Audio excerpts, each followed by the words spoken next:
بسم الله الرحمن الرحيم. اللهم صل وسلم وبارك على سيدنا محمد. ازيكم حبايبي، عاملين ايه؟ يا رب تكونوا بخير. كل سنة وانتم طيبين بمناسبة رجب.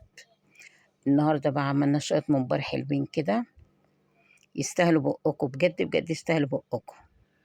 بصوا بقى انا عملت لهم ايه. انا عندي شوية تغذية محشي حطيتهم على البوتاجاز وولعت عليهم، ورحت مخرطة شوية طماطم وشوية بصل وشوية فلفل، حطيت عليهم شوية خضرة وحطيت عليهم توابل ايه، بصل بودر وتوم بودر وملح وفلفل وكزبرة وشطة وبابريكا، ومسكتهم بقى مع البصل ودعكتهم مع بعض زي ما انتم شايفين كده. دعكت البصل مع الخضرة مع الطماطم مع كله مع التوابل، ونزلت عليهم الرز طبعا غسلاه ومصفياه. الصينية دي صغيرة، هنقلهم في صينية كبيرة. ودي تغذية المحشي اللي كانت عندي اللي انا مخدعاها انا وانتو. هاخد بقى منها واحط على ايه، على الخلطة اللي انا عملتها. بجد بجد خلطة تفتح النفس، ني في ني مع شوية ايه، شوية تسبيكة من بتوع المحشي. يعني ايه، عملنا الاتنين في خطوة واحدة. شوية زيت، طبعا شوية الزيت يخلوا الرز مفلفل. وعلى فكرة شوية البصل اللي بتخرطيهم وتدعكيهم بايديكوا بيخلي ريق الممبار زي العسل. الممبار انا غسلته، كان عندي في الفريزر وطلعته وغسلته. بلاش نغسل الممبار ونحط له خل، الليمونة أحسن. نغسل وننقعه في مية وليمون، بعد ما نغسله بالملح وكده وننضفه ننقعه في شوية مية وليمون، بيبقى في منتهى الجمال وما فيش زفرة ولا أي حاجة. قرن الفلفل كمان اللي بتخرطيه جوه الخلطة بيخلي لي ريحة الممبار في منتهى الجمال. وقرن الفلفل اللي بتحطيه كمان وانت بتسلقي الممبار. هنا طبعا أنا بمسك الممبار. بتتحكمي في الممبار ازاي بقى عشان يبقى تخين او رفيع بكمية الرز اللي انت بتحطيها. ما بنملاش الصباع بتاع الممبار قوي، بنسيبه ايه، بنحط له رز وبنخليه مهوي خالص كده علشان لما يستوي ما يطقش وما يبقاش حجم الصباع كبير. وبتقطعي طبعا المسافة اللي انت عاوزاها، كبير صغير زي ما انت عايزة.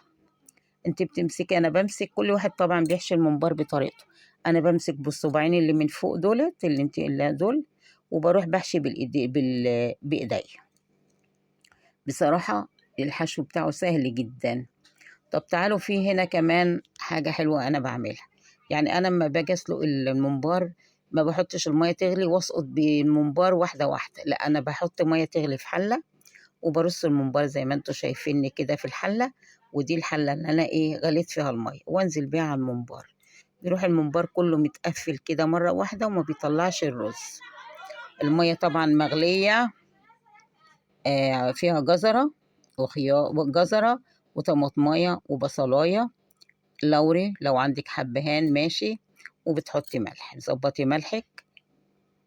وقرن الفلفل اللي عايم على وش الشوربة بتاعت الممبار خلت الممبار ريحته في منتهى الجمال والله. اوعي تنسي قرن الفلفل ده.